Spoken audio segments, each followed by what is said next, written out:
Alhamdulillah, wassalatu wassalamu ala rasulillah nabiyina Muhammadin wa alihi wa sahbihi wa man walah.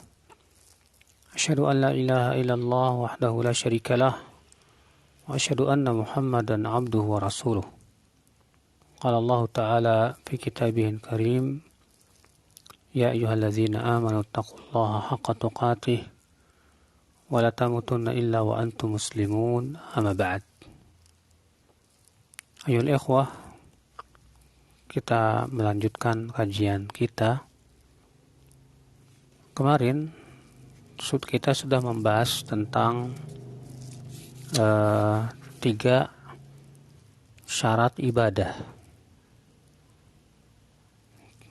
di mana 3 syarat ibadah itu ada 3 syarat. Yang pertama itu berhubungan dengan syarat keberadaan ibadah. Apa itu? Yaitu sidqul azimah, itu keinginan yang kuat. Adapun yang 2 dan 3 itu berhubungan dengan syarat diterimanya ibadah, yaitu ikhlas dan sesuai dengan syariat. Kemudian di sini beliau membahas tentang yang pertama, yaitu sidqul azimah, keinginan yang kuat. Kata beliau, mahwa sidqul azimah, apa itu keinginan yang kuat? Jawab, huwa tarkut takasul wat tawani wa badhul juhdi fi an yasduqa qawluhu bi fi'lihi atau fi an yusaddiqa qawluhu bi fi'lihi. Itu meninggalkan kemalasan. Wat tawani, tawan itu artinya tidak ada kesungguhan. Wa badhil juhdi, dan tidak berusaha agar ucapannya sesuai dengan perbuatannya. Nah, ini saudaraku sekalian, keinginan yang kuat itu adalah artinya meninggalkan kemalasan, lalu kemudian bersungguh-sungguh, berusaha bersungguh-sungguh agar supaya ucapannya sesuai dengan perbuatan. Nah, tentunya saudaraku sekalian, hal ini adalah merupakan tanda atau bukti akan keinginan yang kuat. Sebab ketika ada orang yang punya sebatas keinginan, tapi ternyata tidak terrealisasi dalam perbuatan, itu menunjukkan bahwa keinginannya tidak kuat. Atau misalnya dia ada keinginan, tapi ternyata ada penghalangnya. Apa penghalang daripada keinginan? Yaitu kemalasan. Dia ada keinginan berbuat kebaikan, dia ada keinginan untuk ibadah, dia ada keinginan untuk berubah. Tapi masalahnya dia punya penyakit yang susah untuk dia lawan. Maka pada waktu itu akhwal Islam, ketika dia punya sifat kemalasan, itulah yang menyebabkan akhirnya keinginannya tersebut menjadi mati. Oleh karena itulah, saudaraku sekalian, Allah Ta'ala berfirman di sini, beliau membawakan firman Allah Subhanahu wa Ta'ala, ya ayyuhalladzina amanu lima taquluna ma la taf'alun kabura maqtan 'indallah an taqulu ma la taf'alun. Wahai orang-orang yang beriman, mengapa kamu mengatakan apa yang kalian tidak lakukan? Besar sekali kemurkaan di sisi Allah, kamu mengatakan apa yang kamu tidak lakukan. Artinya, seseorang berkata begini A, tapi perbuatannya B. Tidak sinkron antara ucapan dengan perbuatan. Berarti itu menunjukkan apa? Menunjukkan ketidakjujuran. Tidak jujur dia. Apa hubungannya dengan keinginan azimah? Yaitu bahwa seseorang yang mengucapkan A tapi perbuatannya B, itu artinya dia tidak ada keinginan untuk mengamalkan. Hanya sebatas mengucapkan, tapi ternyata malas untuk beramal. Ya. Dia mengucapkan sesuatu kebaikan, tapi dia sendiri tidak berbuat kebaikan. Akibat daripada apa? Lemahnya keinginan dia untuk mengamalkan kebaikan tersebut. Maka dari itulah saudaraku sekalian ya, tidak mungkin kita bisa merealisasikan sebuah perbuatan kecuali dengan keinginan yang kuat sekali. Oleh karena itulah ya, keinginan yang kuat ini harus didukung apa? Harus didukung ya, yaitu yang pertama kejujuran. Jujur. Ya, karena orang yang tidak jujur akibatnya seperti itu. Itu akibatnya dia tidak akan sinkron antara ucapan dengan perbuatan. Yang kedua, ya, keinginan yang kuat itu harus didukung kesungguhan. Mujahadah, jihad melawan hawa nafsu, melawan kemalasan. Maka ketika seseorang punya keinginan yang kuat ditambah dengan perjuangan, ya, kesungguhan, bersungguh-sungguh dia, maka di saat itulah akan menimbulkan perbuatan atau amalan. Karena ya akhi, ya, banyak orang yang mudah sekali mengucapkan kebaikan.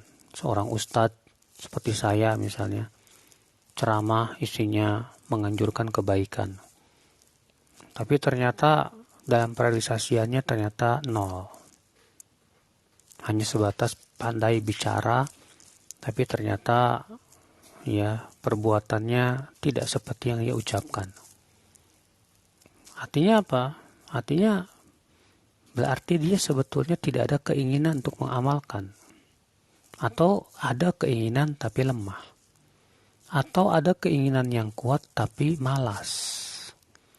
Ya, dan tidak ada usaha untuk melawan kemalasannya tersebut. Atau karena dia mengikuti hawa nafsu dan syahwat.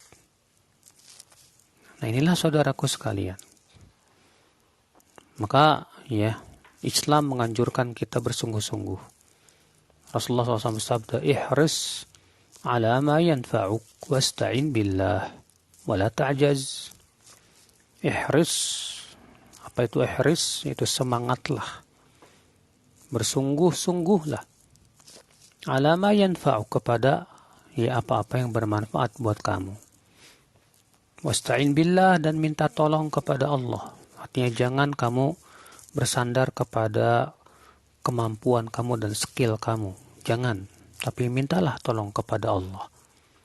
Karena banyak orang yang bersandar kepada kemampuan dirinya, merasa dirinya mampu, ternyata apa yang terjadi? Yang terjadi dia malah tidak mampu. Kenapa? Karena Allah tidak membantunya. Ya, makanya Rasulullah mengatakan wasta'in billah, mintalah tolong kepada Allah. Wala ta'jaz, dan jangan lemah. Jangan lemah. Ya, karena setiap manusia sebetulnya diberikan oleh Allah kemampuan. Maka jangan lemah untuk menggunakan kemampuan tersebut. Ya, kemalasan itu seringkali yang menyebabkan akhirnya kita terhenti. Akhul Islam, saudara-saudaraku seiman, azani Allah wa yakum. Maka inilah ya keinginan yang kuat. Kita harus punya keinginan yang kuat dalam kebaikan, saudaraku. Jangan sampai keinginan kuat kita dalam kemaksiatan. Ya, seseorang punya azam, keinginan yang kuat dalam kebaikan. Insya Allah itu hidupnya akan selalu diberikan oleh Allah taufik. Ya. Maka saudaraku sekalian, azani Allah wa yakum. Inilah seorang mukmin ya. Mukmin itu demikian.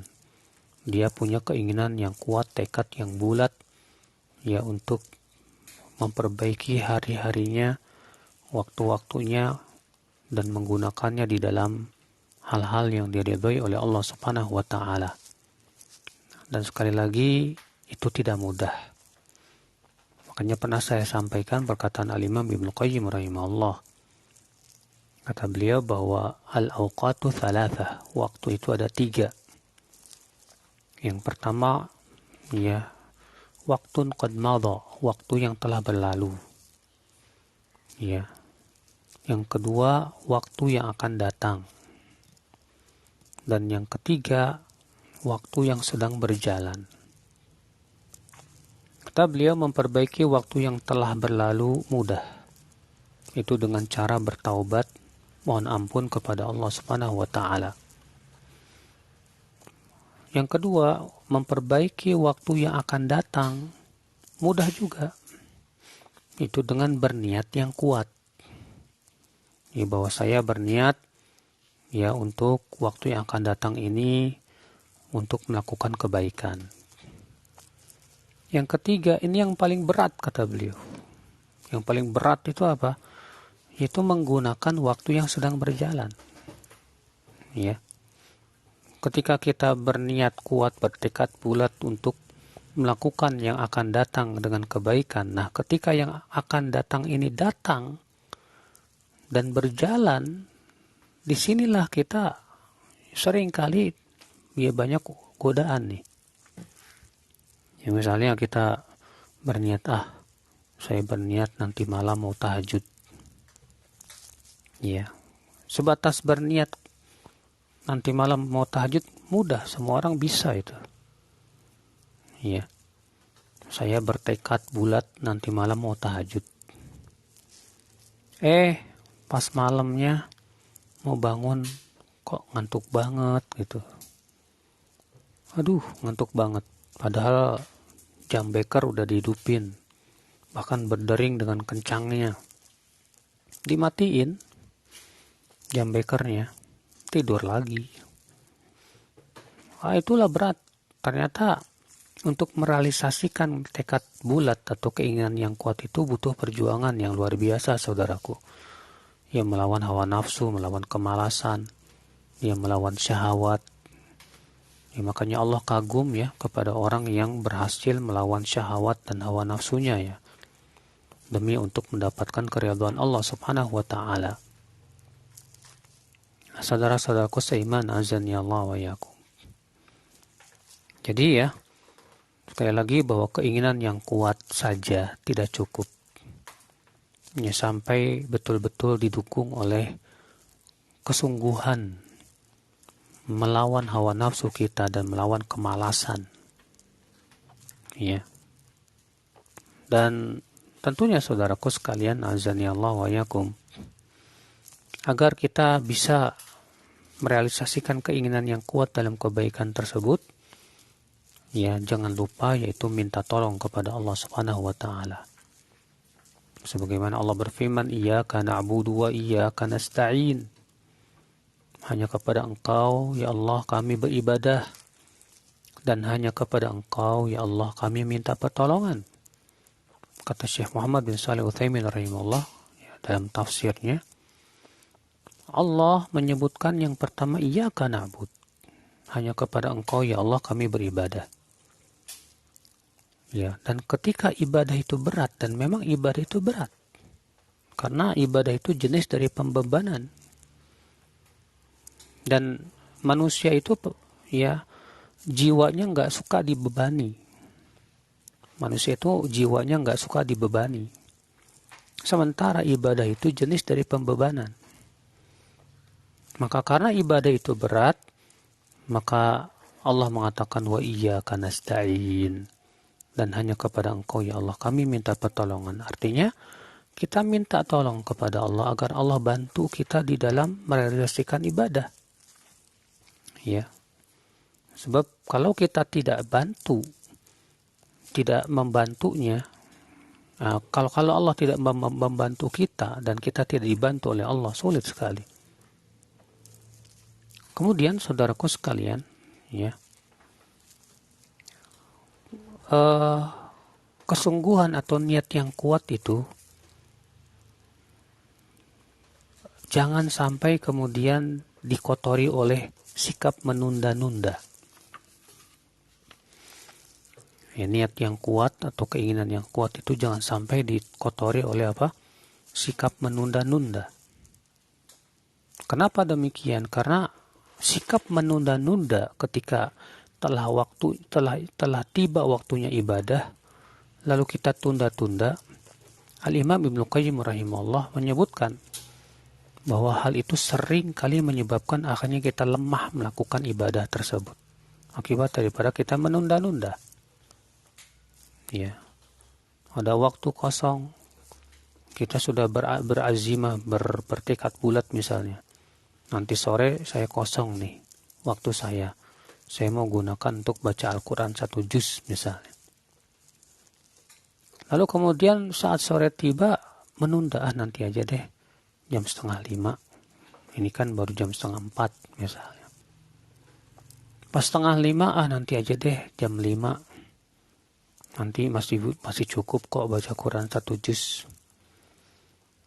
Pas jam 5 mulai datang lagi tuh, ya, menunda-nunda itu.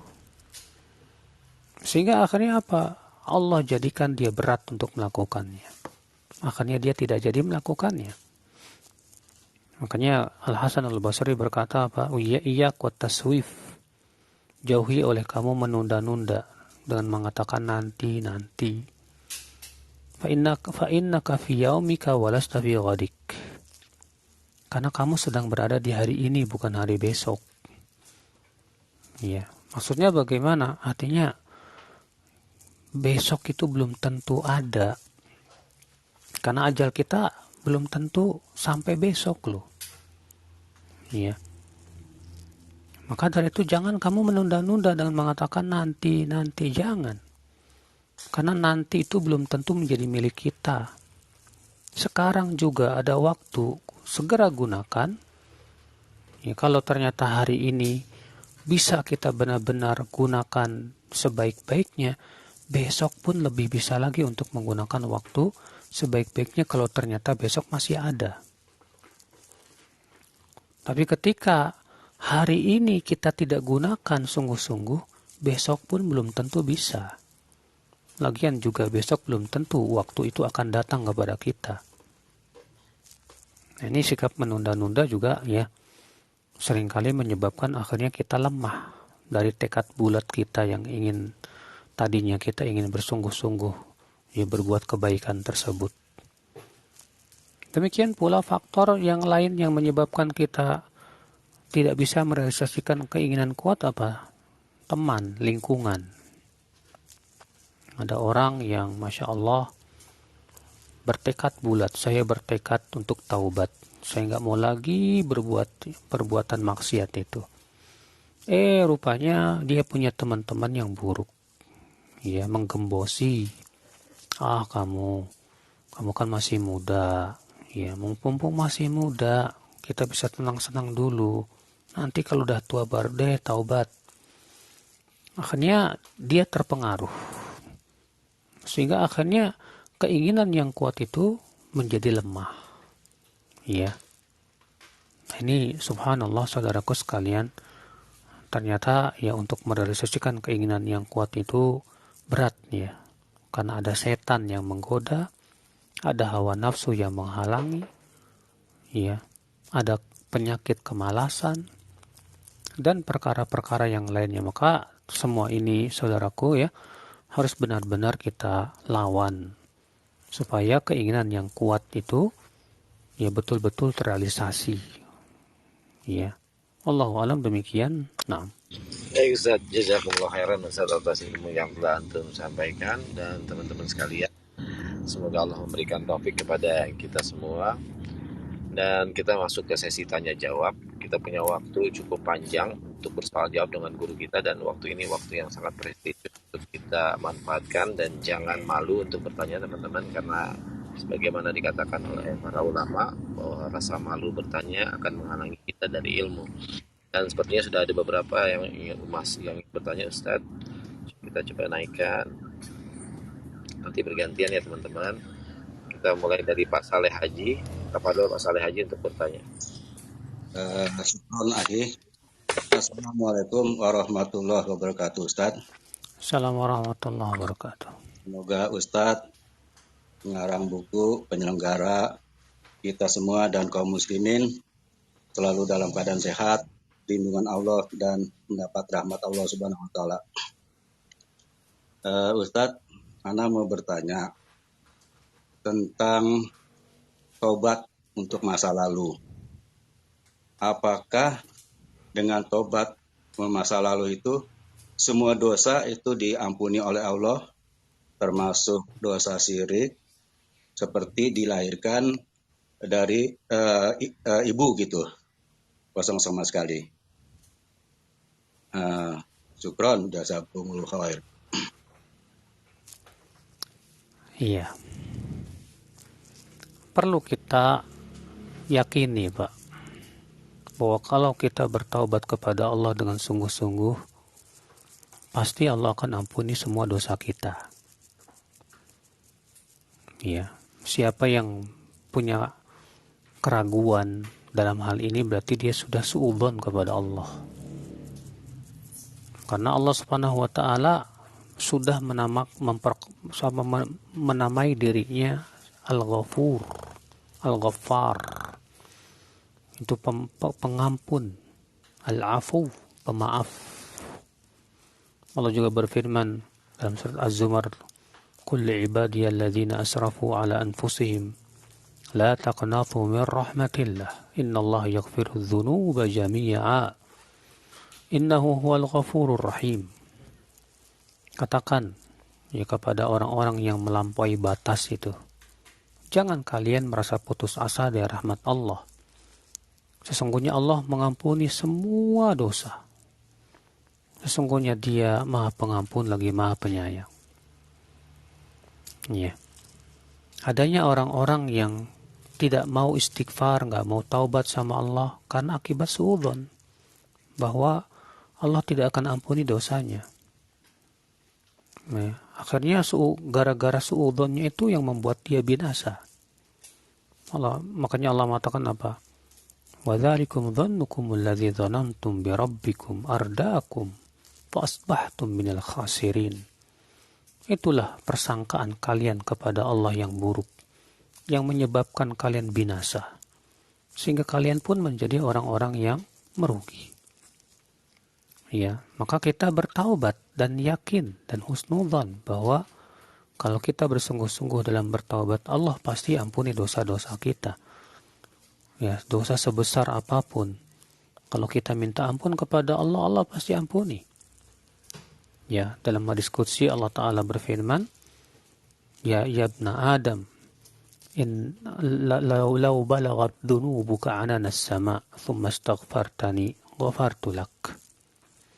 Wahai anak Adam, kalaulah dosamu itu memenuhi awang-awang langit, saking banyaknya dosamu, kemudian kamu minta ampun kepadaku, artinya bertaubat, ya, ghafartu lak, aku pasti ampuni dosamu.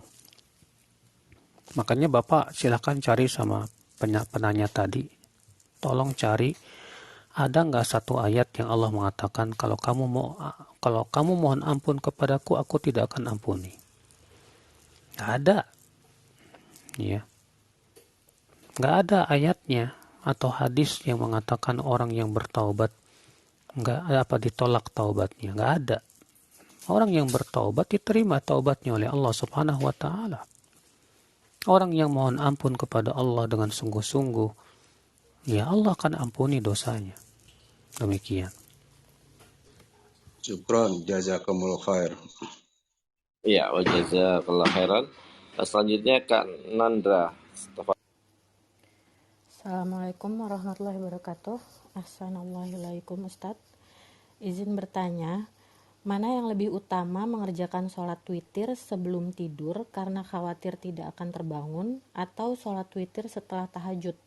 Apakah ketika kita telah berniat dan mempunyai keinginan yang kuat untuk mengerjakannya di akhir malam, tapi ngerasa khawatir nggak akan kebangun, ini apakah suatu bentuk dari was-was Ustadz? Jazakallah khair. Selama ini Ibu baru tahajud baru-baru ini atau udah punya pengalaman sebelumnya, Bu? Punya pengalaman Ustadz. Ada pengalaman Ustadz. Ada pengalaman, seringnya ibu bisa sholat tahajud. Insya Allah seperti itu. Ya, alhamdulillah. Berarti kalau ibu seringnya bisa sholat tahajud dan ibu sebetulnya bisa dan mampu untuk bisa sholat tahajud, maka pada waktu itu yang lebih baik ya sholat witirnya nanti. Sebagaimana bisa bersabda, ij'alu akhir sholatikum bil-laili witra. Jadikan akhir sholat malam kalian adalah witir. Ya. Nah, ketika ibu sudah punya pengalaman sholat dan bahwasanya alhamdulillah setiap malam juga saya tahajud. Cuman saya takut nih, khawatir ya nggak bisa bangun malam nanti. Kenapa? Karena hari ini saya capek banget, saya lemah banget dan kurang istirahat. Nggak masalah ya. Biasanya orang khawatir itu karena ada sebab. Tapi kalau ada orang khawatir nggak ada sebab apa-apa, padahal sebetulnya dia bisa dan mampu, tahu-tahu ada khawatir. Ini namanya kekhawatiran tidak ada sebabnya, ya, dan kekhawatiran yang tak beralasan. Demikian. Jadi seperti was-was ya Ustadz ya? Betul. Nah, jazakallah khair Ustadz. Ya, Ustadz ingin membacakan pertanyaan tertulis. Bismillah, semoga Ustadz dan keluarga selalu dalam lindungan Allah. Amin. Ustadz, bagaimana jika selalu terjebak dalam dosa atau kezaliman yang sama padahal sudah bertaubat dan keimanan selalu meredup di kala sendiri? Jazakallah khairan Ustadz. Selalu terjebak. Pertanyaan ini ya adalah merupakan perkara yang menunjukkan kepada apa? Lemahnya keinginan. Ya. Selalu terjebak, terlebih ketika sendiri. Ketika kita lemah keinginan kita untuk meninggalkan maksiat dan dorongan berbuat maksiat begitu kuat sekali saat sendirian, dan takut kita kepada Allah pun juga sedikit sekali, dan akal kita pun tak berfungsi, ya, sehingga kita selalu terjebak. Itu menunjukkan pertama kita bodoh. Ya, kenapa? Karena Rasulullah mengabarkan bahwa mukmin itu jangan sampai jatuh kepada lubang yang sama 2 kali. Ya, ini jatuh ke lubang yang sama berkali-kali. Itu kan menunjukkan kebodohan kita. Ya. Yang kedua menunjukkan tidak ada mujahadah, berjihad melawan hawa nafsu. Padahal sebetulnya Allah Subhanahu wa taala memberikan kepada kita kemampuan untuk berjihad melawan hawa nafsu. Dan Rasulullah SAW bersabda ya di dalam hadisnya, afdalul jihad yang paling utama antujahid nafsaka li taatillah. Itu kamu menjihadi dirimu untuk menaati Allah Subhanahu wa taala. Ya.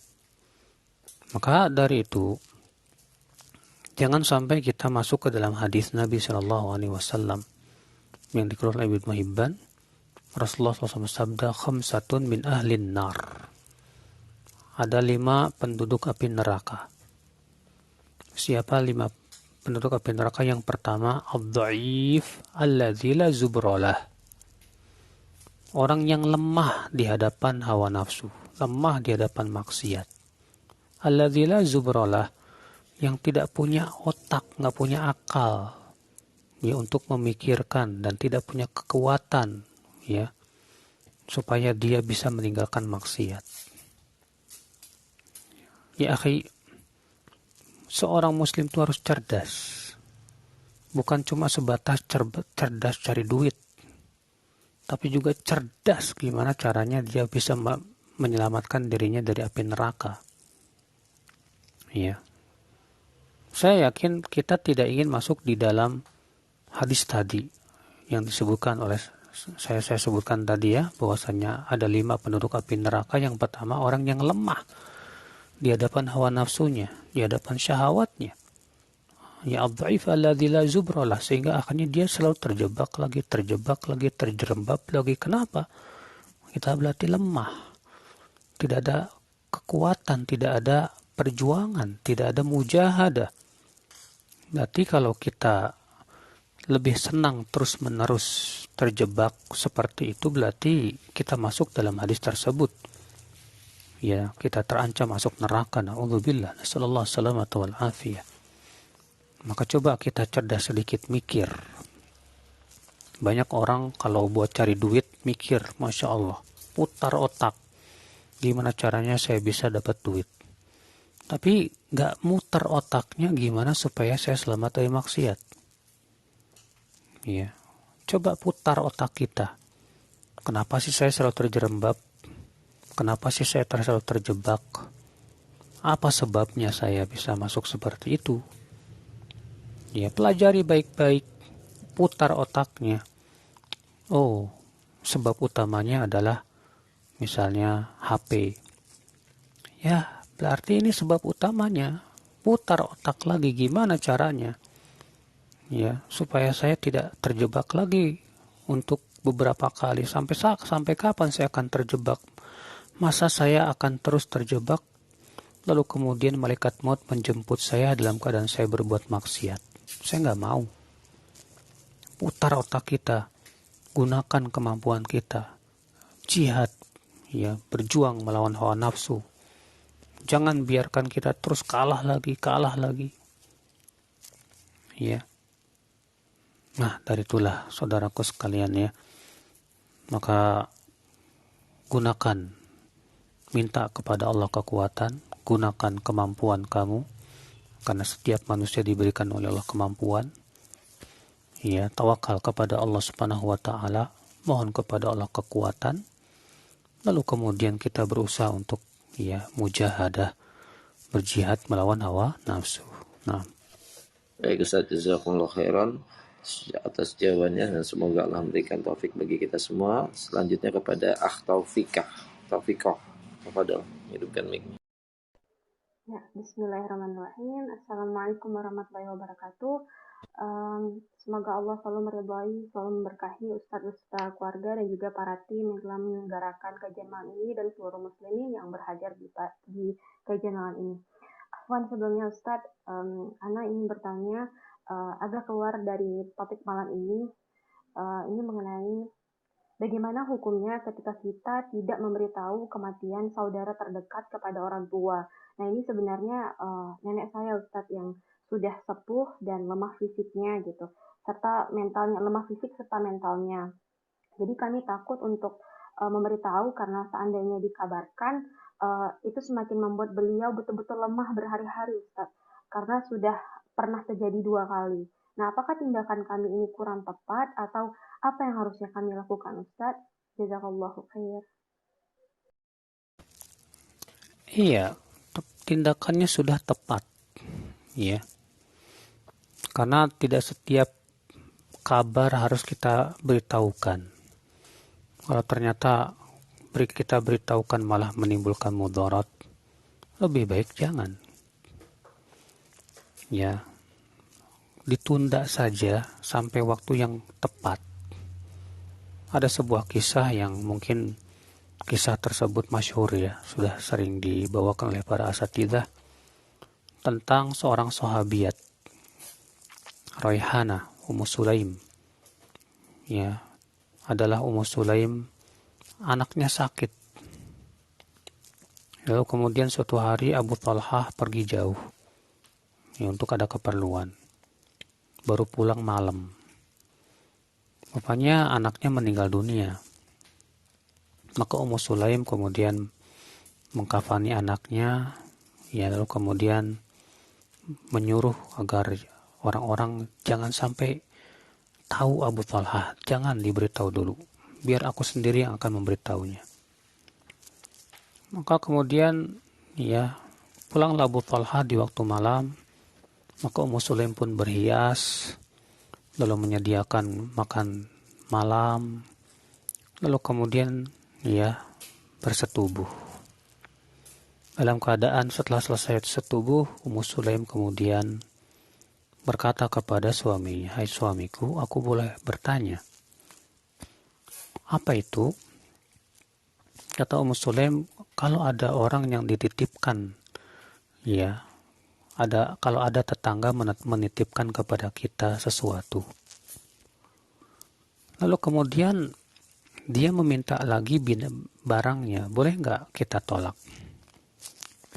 Kata Abu Talha, "Nggak boleh, itu nggak, ya haram, itu amanah." Maka kata Ummu Sulaim, ya, ketahuilah bahwa anak kita itu adalah titipan dari Allah dan pemiliknya sudah mengambilnya lagi. Ya, lihat, Masya Allah, Ummu Sulaim tidak serta-merta langsung memberitahu suaminya karena khawatir ya akan timbul mudarat besar ini. Tapi bagaimana kecerdasan Ummu Sulaim itu? Makanya terkadang ya, ketika kita tahu akan kita beritahu kepada ya nenek kita bahwa si fulan meninggal, akhirnya dia menjadikan dia stres atau dia jadi semakin lemah, semakin sakit-sakitan, lebih baik jangan dikasih tahu. Ya, kaidah usul fikih mengatakan apa? Darul mafasid muqaddam ala jalbil masalih. Menolak mafsadah lebih didahulukan daripada mendatangkan maslahat. Menolak mudarat, ya, yang itu mudaratnya lebih besar tentunya ya, lebih didahulukan daripada mendatangkan maslahat. Demikian. Nah. Baik, jazakallahu khair Ustaz. Ya, jazakallahu khairan. Dan selanjutnya Ustaz izin membacakan pertanyaan tertulis. Ustaz, Assalamualaikum warahmatullahi wabarakatuh. Waalaikumsalam warahmatullahi wabarakatuh. Kalau seandainya kita sudah memainkan amalan niat untuk beribadah, tetapi pada saat waktunya malas untuk melakukannya, apakah amalan niat tersebut mendapatkan pahala? Jazakallahu khairan Ustaz. Iya. Nabi Shallallahu Alaihi Wasallam bersabda, "Man hamma bihasanatin falam ya'malha, katabaha Allahu indahu hasanatan kamilah." Siapa yang berniat berbuat baik, lalu ia tidak jadi mengamalkannya, maka Allah akan tuliskan untuk dia, satu kebaikan yang sempurna. Artinya sebatas kita berniat mau berbuat kebaikan, lalu kemudian kita tidak jadi mengamalkan, Allah tetap ya berterima kasih kepada si hamba itu. Padahal Allah tidak butuh kepada amalan si hamba. Tapi Allah Subhanahu wa taala berterima kasih ya dengan cara apa? Ya karena dia sudah berniat kebaikan tapi tidak jadi mengamalkan, Allah tetap tulis satu kebaikan yang sempurna. Namun tentunya bukan berarti kemudian ini menjadi sebuah alasan, yang penting saya sudah dapat pahala niatnya. Kalau kemudian setelah itu kita ya tidak ada kesungguhan dan keinginan berusaha untuk beramal saleh. Ini sebuah kesalahan juga tentunya. Iya. Seorang muslim, seorang mukmin, jangan sampai kemudian dia sudah punya niat yang baik, lalu hanya karena kemalasan dia tinggalkan. Tidak ada usaha untuk melawan kemalasan. Ya, tidak ada usaha untuk melawan kemalasan. Ini salah besar ini. Sebab kalau dia terus kalah oleh kemalasan, ya sampai kapan dia akan terus ya terbuai oleh talbis iblis. Di mana iblis setan membisiki dia dan mengatakan, udah yang penting kamu sudah dapat pahala niatnya, udah. Kamu nggak beramal juga nggak masalah kok. Itu hukumnya cuma sunnah kok. Nggak sampai wajib kok, misalnya. Akhirnya kita terluput dari kebaikan yang sangat banyak. Gara-gara hal itu. Nah, ini namanya dia terkena waswas syaitan. Terkena talbis iblis.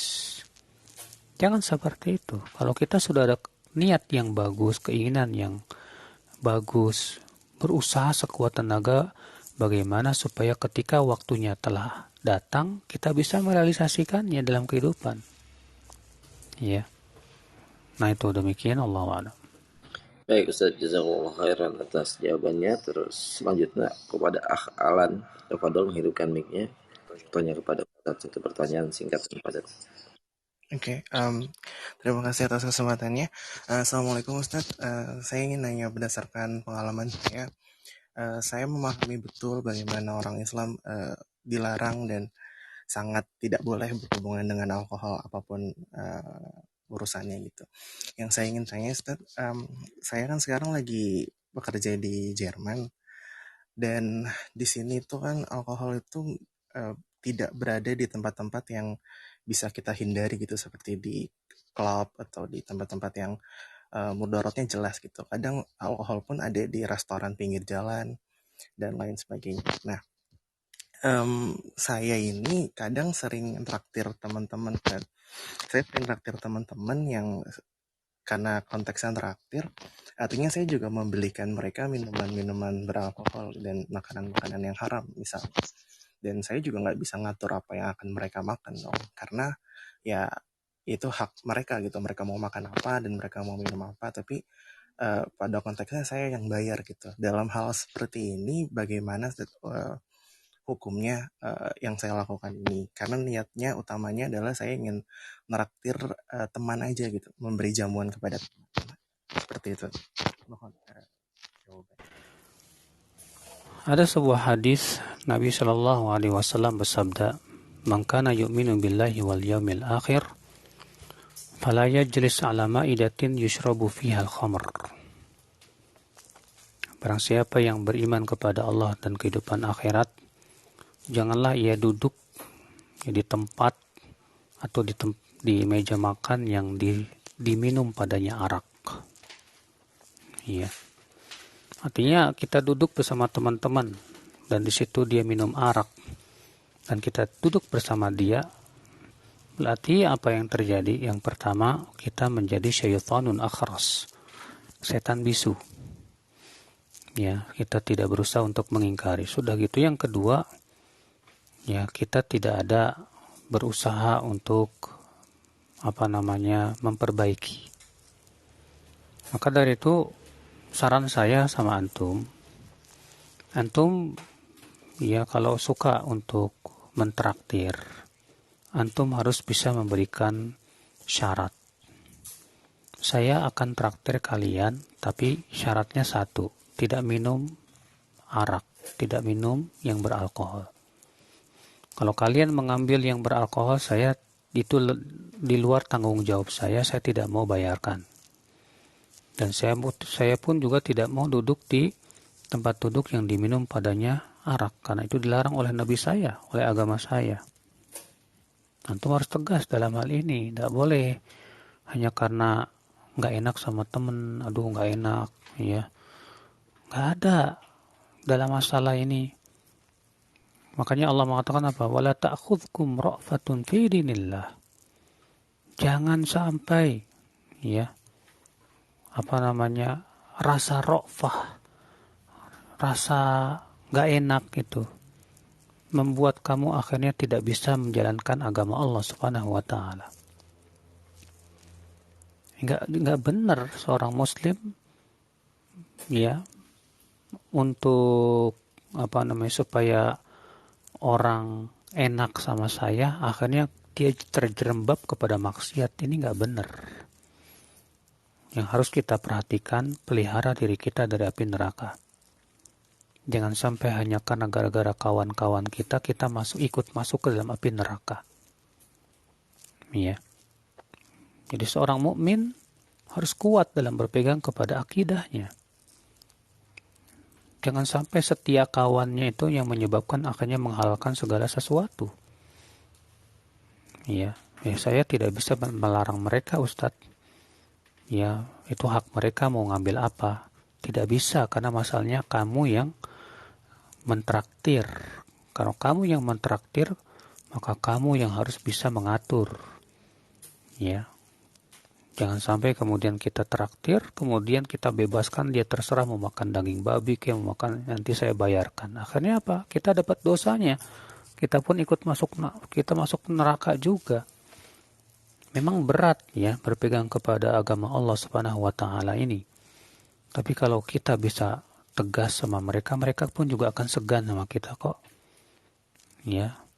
Mereka akan segan dengan kita. Ya, demikian Allahu a'lam.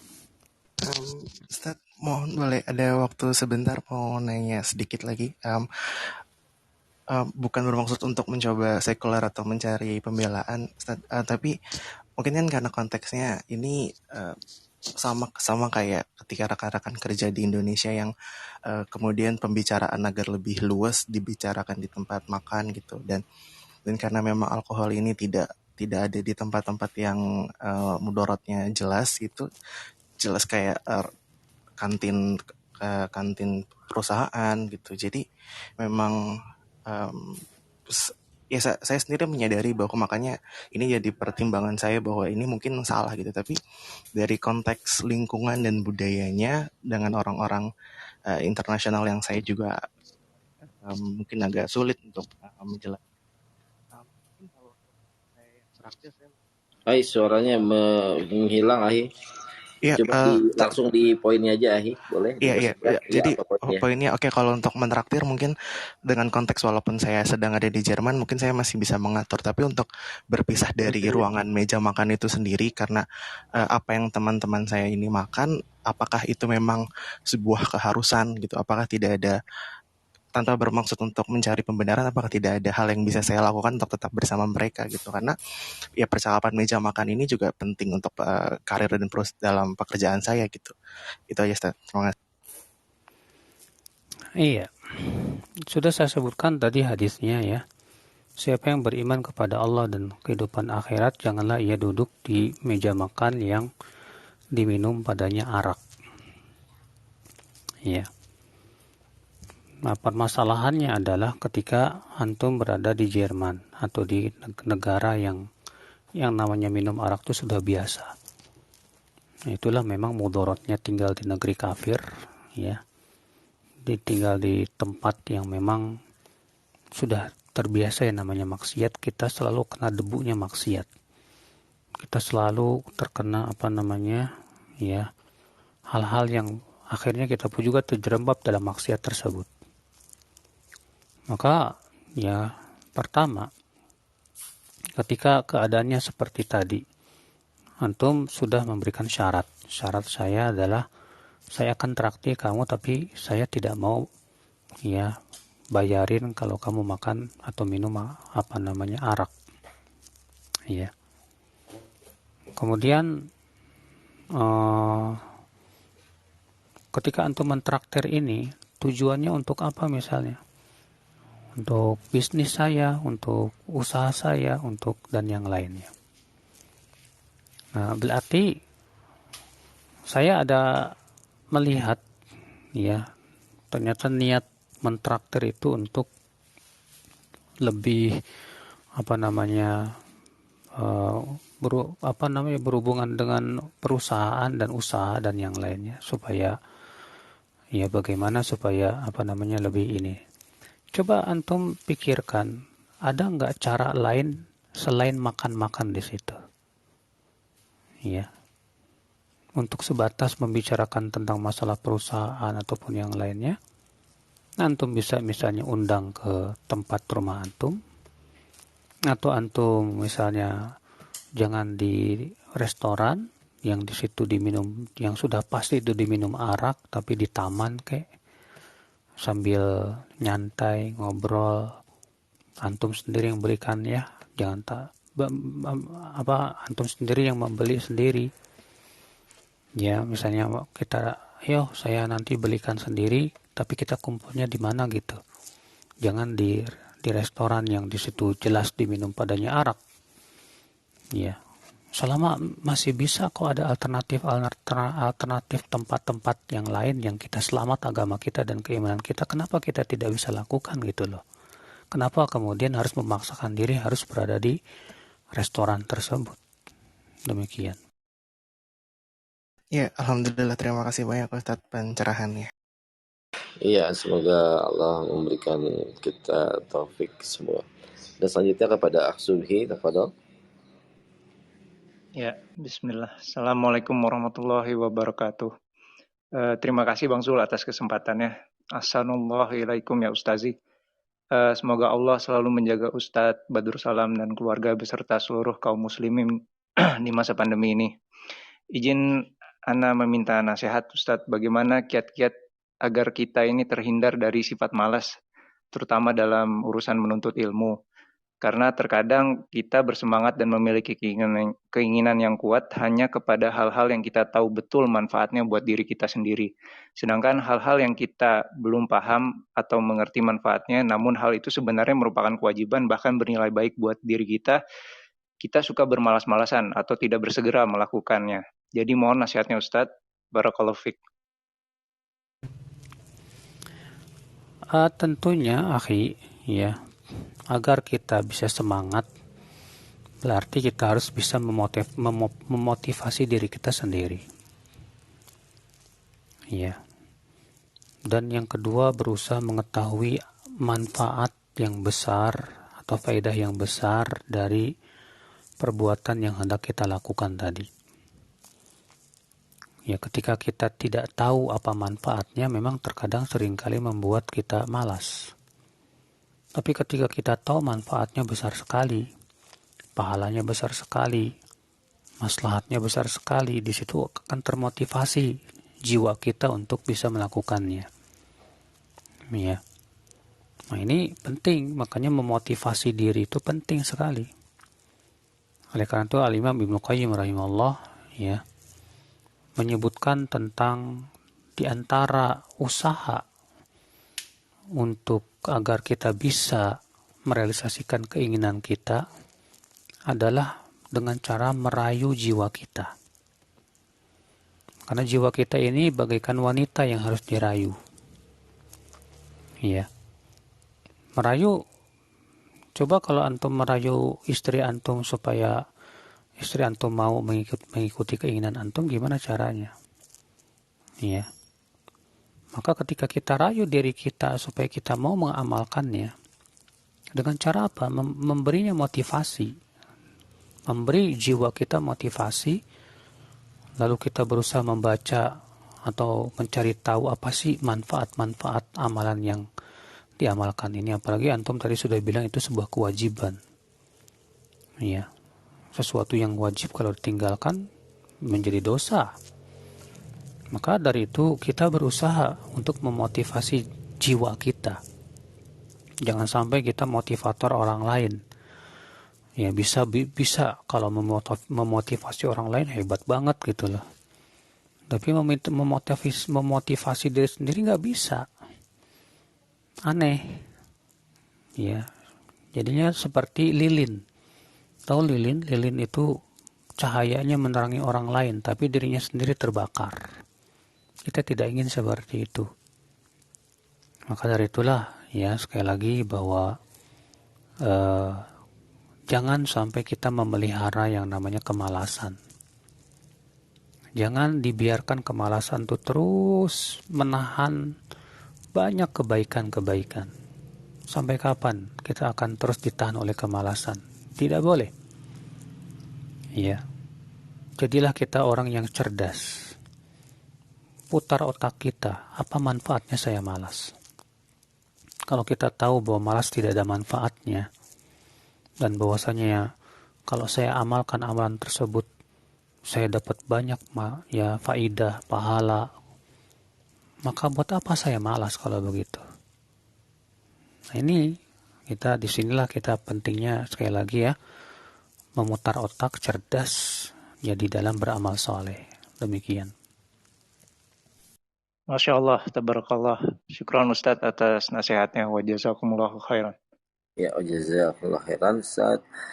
Selanjutnya izin membacakan pertanyaan tertulis. Assalamualaikum warahmatullahi wabarakatuh. Ini pertanyaannya agak cukup panjang Ustadz. Bagaimana jika ada yang mengatakan kepada kita bahwa kalau seseorang dimudahkan melakukan kebaikan itu karena kemudahan dari Allah, bukan karena kehebatan atau kesalihannya?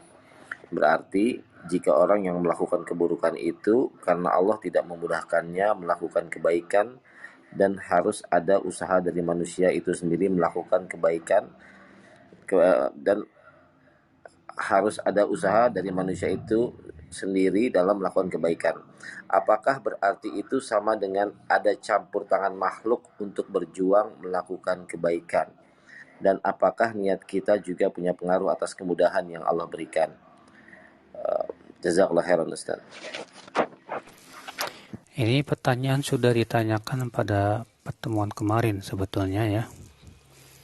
Waktu itu saya menjawab ya bahwa siapa yang punya keyakinan bahwa tidak ada campur tangan Allah sama sekali, maka dia orang Qadari. Firqah Qadariyah ini, keyakinan Qadariyah ini, yang menolak takdir. Dan siapa yang punya keyakinan tidak ada campur tangan makhluk sama sekali, ya, dalam artian makhluk tidak punya kemampuan apa-apa, maka ini firqah Jabariyah, yang dua-duanya sesat. Adapun Ahlus Sunnah wal Jamaah, ya, punya keyakinan bahwa manusia punya kemampuan. Namun manusia punya kemampuan dan manusia pun punya keinginan dan kehendak. Namun ya, kehendak dan keinginan manusia semua mengikuti kehendak Allah Jalla wa'ala. Berarti ketika kita beramal soleh, ada campur tangan kemampuan kita? Ya. Namun kemampuan itu semua ya adalah juga campur tangan dari Allah Subhanahu wa taala. Artinya Allah yang memberikan kepada kita kekuatan. Ya.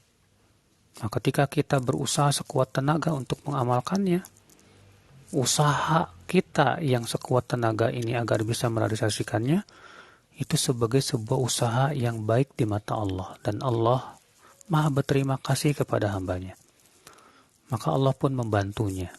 Kenapa? Karena Allah tahu ternyata dia memang berusaha. Iya. Nah, ketika kita tidak ada usaha, lalu kemudian ya kita malah lebih memilih kemalasan dan memilih syahwat daripada mengikuti ya kebaikan dan ketaatan, maka Allah Maha tahu apa yang ada di dalam hati kita dan diri kita. Ya, ketika kita ternyata lebih memilih kemalasan, ketika kita lebih memilih keburukan, akhirnya Allah tidak bantu kita ya untuk meninggalkan keburukan. Itu bisa terjadi akibat, makanya ada disebut dengan sebab akibat. Allah Subhanahu wa taala tidak mungkin menyesatkan seorang hamba kecuali pasti ada sebabnya. Dan tidak pula Allah memberikan hidayah kepada seorang hamba kecuali juga pasti ada sebabnya. Semua ada sebabnya. Karena Allah tidak mungkin zalim kepada hamba-hambanya. Ya. Maka ketika ada seorang hamba dimudahkan oleh Allah untuk berbuat ketaatan, karena Allah tahu kebaikan hatinya dan bahwasanya hatinya memang selalu menginginkan kebaikan. Nah, ketika seorang hamba ada yang malah ya senangnya berbuat keburukan dan sulit berbuat kebaikan, karena Allah tahu apa yang ada di hatinya, bahwa si hamba ternyata hatinya memang tidak menginginkan kebaikan. Ya, Allah Maha tahu. Nah, ketika diri kita coba introspeksi, ketika kita selama ini ternyata kok berat untuk beramal ketaatan, kok kita lebih banyak ya dimudahkan berbuat keburukan, maka ya kesadaran inilah sebagai modal utama untuk kita merubah diri kita sendiri. Ya, ketika kita sadar kok saya selama ini untuk melakukan ketaatan susah sekali ya. Ada apa? Biasanya karena maksiat. Ya, maka segera istighfar, mohon ampun kepada Allah, bersungguh-sungguh, lalu kemudian mujahadah, ya, berjihad melawan dirinya sendiri untuk beramal saleh. Maka ketika Allah tahu kejujuran hati kita bahwa kita memang ingin merubah diri kita, Allah akan ubah. Allah berfirman, innallaha la yughayyiru ma biqaumin hatta yughayyiru ma bi anfusihim. Allah tidak akan mengubah suatu kaum sampai mereka mau mengubah dirinya sendiri. Nah, demikian. Nah. Iya Ustaz, jazakumullah khairan jawabannya. Satu pertanyaan terakhir Ustaz, izin membacakan dari pertanyaan tertulis lagi. Assalamualaikum warahmatullahi wabarakatuh. Apakah diizinkan untuk menjamak sholat tanpa safar untuk beberapa keadaan seperti adanya keperluan yang kita perkirakan agak sulit untuk mencari waktu sholat, misalnya rapat seharian, seminar, ataupun kegiatan perkuliahan? Jazakumullah khairan Ustaz. Menjamak dua sholat itu bukan khusus ketika safar. Bahkan ketika tidak safar atau mukim pun boleh. Ya. Kapan bolehnya? Ketika ada kesusahan, kerepotan atau kesulitan. Ini berdasarkan hadis yang dikutip Imam Nasai dalam sunannya dari hadis Ibnu Abbas bahwa Nabi Shallallahu Alaihi Wasallam menjama' antara zuhur dan asar min ghairi khaufin wala matar. Jama'an Nabi SAW baina zuhri wal asar bil Madinah. Ya, Nabi SAW menjama' salat zuhur dan asar di kota Madinah. Min ghairi khaufin wala matar. Ya. Padahal tidak ada ketakutan dan tidak juga karena ada hujan. Lalu kemudian Ibnu Abbas ditanya kenapa? Kata Ibnu Abbas, li'alla yuharrija ummatah, supaya tidak menyusahkan umatnya. Sehingga diambil istimbat oleh para ulama bahwa jamak itu apabila ada kesusahan, kerepotan, kesulitan. Nah, ketika misalnya dalam rapat yang sangat penting sekali, boleh nggak saya menjamak dua sholat padahal saya tidak safar? Boleh, nggak masalah. Kalau memang itu dibutuhkan. Ya, Allahu a'lam. Jadi saudaraku, keinginan yang kuat adalah merupakan perkara yang harus selalu ada di hati kita. Keinginan yang kuat untuk berbuat ketaatan, berbuat kebaikan, dan hal-hal yang sifatnya positif lainnya.